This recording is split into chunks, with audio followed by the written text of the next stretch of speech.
ಅತ್ಯಂತ ಅಹಂಕಾರದಿಂದ ಗುರುಗಳ ಮುಂದೆ ಒಬ್ಬ ಬ್ರಾಹ್ಮಣ ನಾನು ಮಾಡ್ತೀನಿ, ಇವರೆಲ್ಲ ಚಿಲ್ಲರೆ ಬ್ರಾಹ್ಮಣರು, ಇವರಿಗೆಲ್ಲ ಎಲ್ಲ ಆಗುತ್ತೆ, ನಾನು ಮಾಡ್ತೀನಿ ಅಂತ ಅಹಂಕಾರವನ್ನು ತೋರಿಸಿಕೊಂಡ ಅದರ ಪರಿಣಾಮವಾಗಿ ಜನ್ಮಾಂತರದಲ್ಲಿ ಅವರು ಭೂತವಾಗಿ ಹುಟ್ಟಿದ್ರು.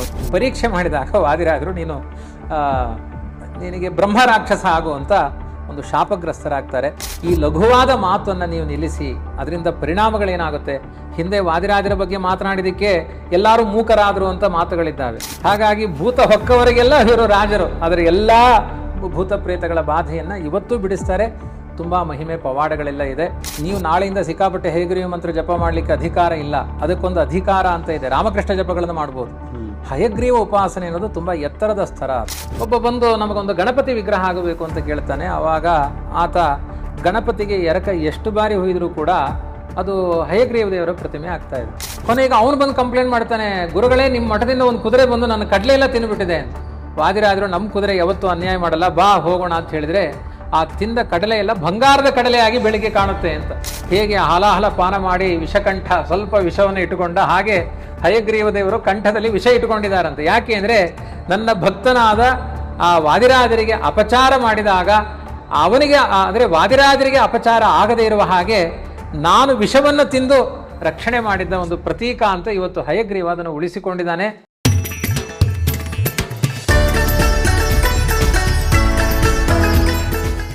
ಈಗ ವಾದಿರಾಜರ ಹತ್ರ ನಾವು ಆ ಬೃಂದಾವನಕ್ಕೆ ಹೋದಾಗ ಮುಖ್ಯವಾಗಿ ನಾವು ಮೊದಲು ನೋಡೋದು ಭೂತರಾಜರನ್ನ. ಆ ಕಾಯಿ ಉರುಳಿಸಿ ಅದೊಂದು ಸಂಪ್ರದಾಯ. ಆ ಭೂತರಾಜರ ಬಗ್ಗೆ ತಾವು ತಿಳಿಸೋದಾದ್ರೆ, ಭೂತರಾಜರು ಯಾರು, ಯಾಕೆ ನಾವು ಮೊದಲು ಭೂತರಾಜರನ್ನ ನಾವು ನೋಡಿ ಆಮೇಲೆ ಅವ್ರ ಹತ್ರ ಅಪ್ಪಣೆ ತಗೊಂಡು ಮುಂದೆ ಹೋಗ್ತೀವಿ ಅಂತ ಅನ್ಕೊಳ್ತೀವಿ. ಆ ಭೂತರಾಜರು ಅಂದ್ರೆ ಯಾರು ಅಂತ ಎಲ್ಲರೂ ನಾವು ಮನೆ ಮುಂದೆ ಒಂದು ಫೋಟೋ ಹಾಕೊಂಡಿರ್ತೀವಿ, ಅಂದ್ರೆ ನಮಗೂ ಒಂದು ಪ್ರೊಟೆಕ್ಷನ್ ಇರಲಿ ನಮ್ಮ ಮನೆಗೆ ಅಂತ. ಆ ಭೂತರಾಜರ ಫೋಟೋ ಎಲ್ಲ ಮಾಧ್ವರ ಮನೆಗಳ ಮುಂದೆ ಎಂಟ್ರೆನ್ಸ್ ಅಲ್ಲೇ ಹಾಕೊಂಡಿರ್ತೀವಿ. ಸೊ ಈ ಭೂತರಾಜರ ಬಗ್ಗೆ ತಿಳಿಸಿ. ಭೂತರಾಜರು ಅಂದರೆ ಭಾವಿ ರುದ್ರರು ಅಂತ ಅನುಸಂಧಾನ. ವಾಸ್ತವಿಕವಾಗಿ ಭೂತರಾಜರ ಬಗ್ಗೆನೇ ಇನ್ನೊಂದು ಬೇರೆ ನೀವು ಸಂವಾದ ಮಾಡಬೇಕು. ಅದು ಭೂತರಾಜರು ವಾಸ್ತವಿಕವಾಗಿ ಏನು ಅಂದರೆ ಅದರ ಇತಿಹಾಸ ತುಂಬ ದೊಡ್ಡದಿದೆ. ನಾನು ಸಂಕ್ಷಿಪ್ತವಾಗಿ ಹೇಳ್ತೇನೆ. ತ್ರೇತಾಯುಗದಲ್ಲಿ ಬ್ರಹ್ಮಹತ್ಯೆಯ ಪಾಪವನ್ನು ಪರಿಹಾರ ಮಾಡಬೇಕು ಯಾರು ಅಂತ ಪ್ರಶ್ನೆ ಬಂದಾಗ ಅತ್ಯಂತ ಅಹಂಕಾರದಿಂದ ಗುರುಗಳ ಮುಂದೆ ಒಬ್ಬ ಬ್ರಾಹ್ಮಣ ನಾನು ಮಾಡ್ತೀನಿ, ಇವರೆಲ್ಲ ಚಿಲ್ಲರೆ ಬ್ರಾಹ್ಮಣರು, ಇವರಿಗೆಲ್ಲ ಎಲ್ಲ ಆಗುತ್ತೆ, ನಾನು ಮಾಡ್ತೀನಿ ಅಂತ ಅಹಂಕಾರವನ್ನು ತೋರಿಸಿಕೊಂಡ ಅದರ ಪರಿಣಾಮವಾಗಿ ಜನ್ಮಾಂತರದಲ್ಲಿ ಅವರು ಭೂತವಾಗಿ ಹುಟ್ಟಿದ್ರು ಅಂತ ಹೀಗೆಲ್ಲ ಇತಿಹಾಸಗಳ ಆರಂಭವಾಗುತ್ತೆ. ವಾಸ್ತವಿಕವಾಗಿ ಭೂತರಾಜರು ಅಂದರೆ ನಾರಾಯಣ ನಾರಳತ್ತಾಯ ಅಂತ ಭೂತನಾರಾಯಣ ಅಂತ ನಾರಳ ಕ್ಷೇತ್ರ ಅಂತ ಅದು ಭೂತರಾಜರ ಹುಟ್ಟಿನ ಜಾಗ. ಅದು ಎಲ್ಲಿ ಅಂದರೆ ಮಂಗಳೂರು ಹತ್ತಿರ ನೆಲ್ಲಿ ತೀರ್ಥ ಅಂತೆಲ್ಲ ಬರುತ್ತೆ, ಅದರ ಹತ್ರ ನಾರಳ ಅಂತಿದೆ, ಭೂತರಾಜರ ಕ್ಷೇತ್ರವೇ ಅದು. ಅಲ್ಲಿ ಭೂತರಾಜರು ವಾದಿರಾಜರನ್ನು ಒಂದು ದಿನ ಪರೀಕ್ಷೆ ಮಾಡ್ತಾರೆ. ಪರೀಕ್ಷೆ ಮಾಡಿದಾಗ ವಾದಿರಾಜರು ನಿನಗೆ ಬ್ರಹ್ಮ ರಾಕ್ಷಸ ಆಗು ಅಂತ ಒಂದು ಶಾಪಗ್ರಸ್ತರಾಗ್ತಾರೆ. ಆಮೇಲೆ ವಾದಿರಾಜರ ಸೇವೆಯನ್ನು ಮಾಡಿ ಆ ಶಾಪವನ್ನು ಪರಿಹಾರ ಮಾಡಿಕೊಳ್ತಾರೆ ಅಂತ ಮಹಾತ್ಮರ ಶಾಪ. ಹೀಗೆಲ್ಲ ಎಂಥ ಮಹನೀಯರಿಗೂ ಅದು ಉಪದ್ರವಕಾರಿಯಾಗುತ್ತೆ. ಆದ್ದರಿಂದ ದೊಡ್ಡವರನ್ನ ಪರೀಕ್ಷೆ ಮಾಡಬೇಡಿ. ಇವತ್ತೇನಾಗಿದೆ ಸಮಾಜದಲ್ಲಿ ಹಗೂರವಾದ ಮಾತು. ವಾದಿರಾಜರು ಯಾರ್ಯಾರೋ ಮಾತನಾಡಿಬಿಡೋದು ಅವ್ರ ಬಗ್ಗೆ, ವ್ಯಾಸರಾಜರು ಅವ್ರ ಬಗ್ಗೆಯೂ ಲಘುವಾಗಿ ಮಾತನಾಡೋದು, ಮಧ್ವಾಚಾರ್ಯರು ಲಘುವಾಗಿ ಮಾತನಾಡೋದು. ಈ ಲಘುವಾದ ಮಾತನ್ನು ನೀವು ನಿಲ್ಲಿಸಿ, ಅದರಿಂದ ಪರಿಣಾಮಗಳೇನಾಗುತ್ತೆ? ಹಿಂದೆ ವಾದಿರಾಜರ ಬಗ್ಗೆ ಮಾತನಾಡಿದಕ್ಕೆ ಎಲ್ಲರೂ ಮೂಕರಾದರು ಅಂತ ಮಾತುಗಳಿದ್ದಾವೆ.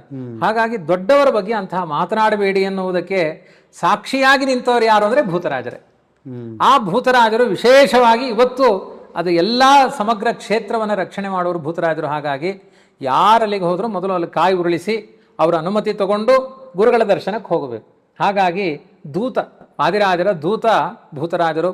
ಇವತ್ತಿನ ಎಲ್ಲ ಕಷ್ಟ ನಷ್ಟಗಳನ್ನು ವಾದಿರಾಜರು ಹೇಳ್ತಾರೆ, ಅದು ಎಂಥ ಭೂತ ಇದ್ರೂ ಬಿಡಿಸ್ಬಿಡು ಅಂತ ಹೇಳ್ತಾರೆ. ಹಾಗಾಗಿ ಭೂತ ಹೊಕ್ಕವರಿಗೆಲ್ಲ ಇವರು ರಾಜರು, ಅದರ ಎಲ್ಲ ಭೂತ ಪ್ರೇತಗಳ ಬಾಧೆಯನ್ನು ಇವತ್ತು ಬಿಡಿಸ್ತಾರೆ. ತುಂಬ ಮಹಿಮೆ ಪವಾಡಗಳೆಲ್ಲ ಇದೆ. ರಾಜರ ಪರಮ ಭಂಟ ಭೂತರಾಜರು. ಈಗ ಮುಂದೆ ನೋಡೋದಾದರೆ ನಾವು ಸಾಮಾನ್ಯವಾಗಿ ವಾದಿರಾಜರು ಅಂದರೆ ಅವರ ಹಯಗ್ರೀವ ಇರುವಂತಹ ಪಿಕ್ಚರ್ಸೇ ನೋಡ್ತೀವಿ. ಯಾವುದೇ ವಾದಿರಾಜರ ಒಂದು ಫೋಟೋ ನೋಡಿದ್ರು, ಯಾವುದೇ ಒಂದು ಪ್ರತಿಮೆ ನೋಡಿದ್ರು ಅದರ ಜೊತೆಗೆ ಹಯಗ್ರೀವ ದೇವರು ಸೇರಿಕೊಂಡೇ ಇರ್ತಾರೆ. ಹಾಗಾಗಿ ಹಯಗ್ರೀವ ಯಾವ ಥರ ಈ ವಾದಿರಾಜರಿಗೆ ಒಲಿದು ಬಂದಿದ್ದು? ಯಾಕೆಂದರೆ ನೀವು ಭೂವರಾಹ ದೇವರು ಪಟ್ಟದ ದೇವರು ಅಂತ ಹೇಳಿದ್ರಿ, ಆ ಹಯಗ್ರೀವ ದೇವರು ಯಾವ ಥರ ಅನುಗ್ರಹ ಆಯಿತು? ಅದೇ, ಈಗ ರುಜುದೇವತೆಗಳಿಗೆಲ್ಲ ಹಯಗ್ರೀವ ರೂಪ ಅನ್ನೋದು ತುಂಬ ಪವರ್ಫುಲ್. ನೀವು ನಾಳೆಯಿಂದ ಸಿಕ್ಕಾಪಟ್ಟೆ ಹಯಗ್ರೀವ ಮಂತ್ರ ಜಪ ಮಾಡಲಿಕ್ಕೆ ಅಧಿಕಾರ ಇಲ್ಲ, ಅದಕ್ಕೊಂದು ಅಧಿಕಾರ ಅಂತ ಇದೆ. ರಾಮಕೃಷ್ಣ ಜಪಗಳನ್ನು ಮಾಡ್ಬೋದು. ಹಯಗ್ರೀವ ಉಪಾಸನೆ ಅನ್ನೋದು ತುಂಬ ಎತ್ತರದ ಸ್ತರ. ಹಾಗಾಗಿ ಬ್ರಹ್ಮದೇವರು ಉಪಾಸನೆ ಮಾಡ್ತಾರೆ, ವಾಯುದೇವರು ಉಪಾಸನೆ ಮಾಡ್ತಾರೆ, ಮತ್ತು ವಾದಿರಾಜರು ಕೂಡ ಉಪಾಸನೆ ಮಾಡಲಿಕ್ಕೆ ಅರ್ಹರಾದವರು. ಒಬ್ಬ ದೈವಜ್ಞ ಬ್ರಾಹ್ಮಣರು ವಿಶೇಷವಾಗಿ ಸೋನೆಕಾರರು ಅಂತ ಅವರೆಲ್ಲ ಅಕ್ಕಸಾಲಿಗರು ಎಲ್ಲ ಪ್ರತಿಮೆಗಳನ್ನು ರಚನೆ ಮಾಡೋರು. ಅವರೆಲ್ಲರೂ ಕೂಡ ಒಂದು ಅವರವರ ವೃತ್ತಿಯಲ್ಲಿ ಇವತ್ತೂ ತುಂಬ ಬಹಳ ವ್ಯವಸ್ಥಿತವಾಗಿ ಪ್ರಾಮಾಣಿಕವಾಗಿ ಅದೇ ವೃತ್ತಿಯನ್ನು ಮುಂದುವರಿಸಿಕೊಂಡು ಬರ್ತಾ ಇದ್ದಾರೆ. ಅದು ಪ್ರಾಚೀನ ವೃತ್ತಿ ಅಂತ. ಒಬ್ಬ ಬಂದು ನಮಗೊಂದು ಗಣಪತಿ ವಿಗ್ರಹ ಆಗಬೇಕು ಅಂತ ಕೇಳ್ತಾನೆ. ಆವಾಗ ಆತ ಗಣಪತಿಗೆ ಎರಕ ಎಷ್ಟು ಬಾರಿ ಹೊಯ್ದರೂ ಕೂಡ ಅದು ಹಯಗ್ರೀವ ದೇವರ ಪ್ರತಿಮೆ ಆಗ್ತಾ ಇದೆ.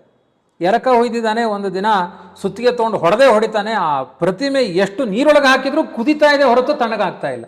ಅವನಿಗೆ ಭಯ ಆಗಿಬಿಡುತ್ತೆ, ಏನೋ ಅನರ್ಥ ಆಗ್ತಾ ಇದೆ. ಗಣಪತಿ ಹೋಗಿ ಹಯಗ್ರೀವ ಆಗ್ತಾ ಇದೆ, ಅದು ಲಕ್ಷಣ ಭರಿತವಾದ ಹಯಗ್ರೀವ, ಏನೋ ಇದು ಅಪಚಾರ ಆಗ್ತಾ ಇದೆ ನನಗೆ. ಆನೆ ಮುಖ ಬರಬೇಕು ಗಣಪತಿ, ಇಲ್ಲಿ ಕುದುರೆ ಮುಖ ಬರ್ತಾ ಇದೆ. ಏನ್ ಮಾಡೋದು ಅಂತ ಚಿಂತಾಗ್ರಸ್ತನಾಗ ಹಾಗೆ ಇಡ್ತಾನೆ.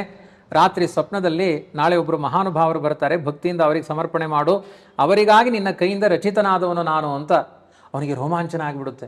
ಮರುದಿನ ಬರ್ತಾರೆ. ವಾದಿರಾಜರು ಅಂದ್ರೆ ಅವರ ರೂಪ ಸೌಂದರ್ಯಗಳು ಅದ್ಭುತ. ಅದು ಅವ್ರು ನೋಡ್ತಾ ಇದ್ರೆ ಕೆಲವರು ಹಿಂದಿನಿಂದ ಓಡಿ ಹೋಗ್ತಾನೆ ಇದ್ರಂತೆ. ಅವ್ರು ನೋಡ್ತಾರೆ, ಪಿಬಂತ ಇವ ಚಕ್ಷುರ್ಭ್ಯಾಂ, ಕಣ್ಣಿನಿಂದ ಕುಡಿದು ಬಿಡೋಣ ಅನ್ನುವಷ್ಟು ಸೌಂದರ್ಯ.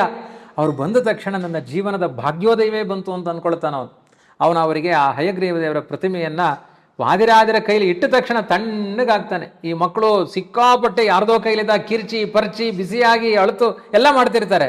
ಅಮ್ಮನ ಕೈ ಸಿಕ್ಕ ಮೇಲೆ ಶಾಂತ ಆಗಿಬಿಡ್ತಾರೆ. ಹಾಗೆ ಹಯಗ್ರೀವ ದೇವರು ಶಾಂತ ಆಗಿಬಿಡ್ತಾರೆ ವಾದಿರಾಜರ ಕೈಯಲ್ಲಿ. ಆಮೇಲೆ ಅರ್ಥ ಆಗುತ್ತೆ ಇದು ಸಾಮಾನ್ಯ ಅಲ್ಲ, ವಾದಿರಾಜರಿಗೆ ಹಯಗ್ರೀವ ದೇವರೇ ಒಲಿದಿದ್ದಾರೆ. ಹೆಂಗ್ ಒಲಿದಿದ್ದಾರೆ ಅಂದ್ರೆ, ಪಂಡ್ರಾಪುರಕ್ಕೆ ಹೋದಾಗ ಇವರು ಮಠದಲ್ಲಿದ್ರೆ ಬಿಳಿ ಕುದುರೆ ಹೋಗಿ ಕಡಲೆ ಗದ್ದೆಯಲ್ಲಿ ಹೋಗಿ ಕಡಲೆ ತಿನ್ಕೊಂಡು ಬಂದ್ಬಿಡೋದು. ಅಂದ್ರೆ ಈ ತರ ಪವಾಡಗಳು. ಕೊನೆಗೆ ಅವನು ಬಂದು ಕಂಪ್ಲೇಂಟ್ ಮಾಡ್ತಾನೆ, ಗುರುಗಳೇ ನಿಮ್ಮ ಮಠದಿಂದ ಒಂದು ಕುದುರೆ ಬಂದು ನನ್ನ ಕಡಲೆ ಎಲ್ಲ ತಿನ್ಬಿಟ್ಟಿದೆ. ವಾದಿರಾಜರು ನಮ್ಮ ಕುದುರೆ ಯಾವತ್ತೂ ಅನ್ಯಾಯ ಮಾಡಲ್ಲ, ಬಾ ಹೋಗೋಣ ಅಂತ ಹೇಳಿದ್ರೆ ಆ ತಿಂದ ಕಡಲೆ ಎಲ್ಲ ಬಂಗಾರದ ಕಡಲೆ ಆಗಿ ಬೆಳಿಗ್ಗೆ ಕಾಣುತ್ತೆ ಅಂತ. ಹೀಗೆ ಇದನ್ನ ಎಲ್ಲಿ ನಮ್ಮ ವಿಶೇಷವಾಗಿ ಬೇಲೂರು ಅಲ್ಲಿಯೂ ಕೂಡ ಹಯಗ್ರೀವ ದೇವರ ಒಂದು ದರ್ಶನ ಆಗುತ್ತೆ. ಹೀಗೆ ಹಯಗ್ರೀವ ದೇವರು ಮಾತನಾಡುವ ಅದ್ಭುತವಾದ ದೇವರು.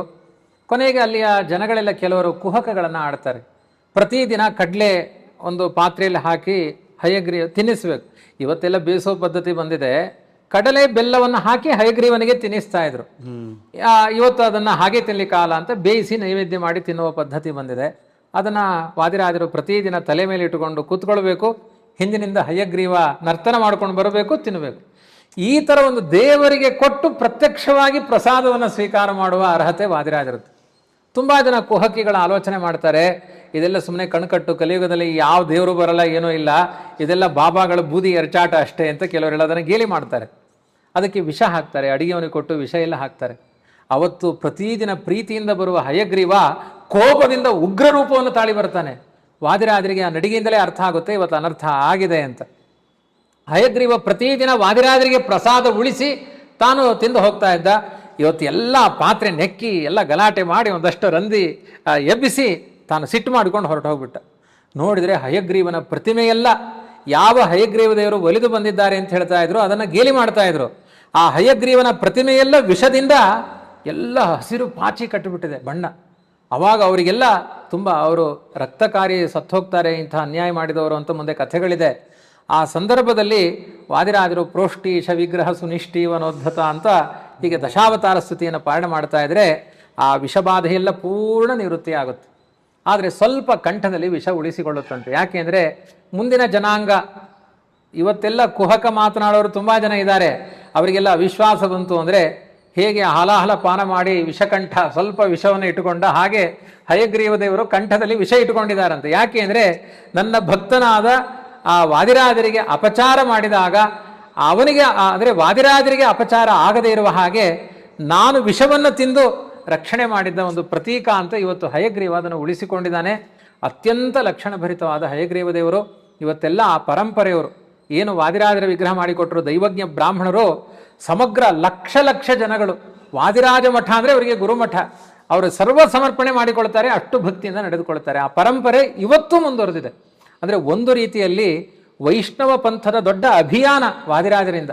ಆದ್ದರಿಂದ ಆ ದೈವಜ್ಞ ಸಮಗ್ರ ಪರಂಪರೆಯವರು ಇವತ್ತು ಆ ಗೋಪಿಚಂದನ ಹಚ್ಚಿಕೊಂಡು ಮುದ್ರಾಧಾರಣೆ ಮಾಡಿಸಿಕೊಂಡು ವಾದಿರಾಜರಿಗೆ ಭಕ್ತರಾಗಿ ನಡೆದುಕೊಳ್ತಾರೆ. ಇಂಥ ಒಂದು ದೊಡ್ಡ ಸಾಮಾಜಿಕ ಆಂದೋಲನವೇ ನಡೆಯಿತು ಈ ಹಯಗ್ರೀವ ದೇವರ ಪ್ರತಿಮೆಯ ಹಿನ್ನೆಲೆಯಲ್ಲಿ.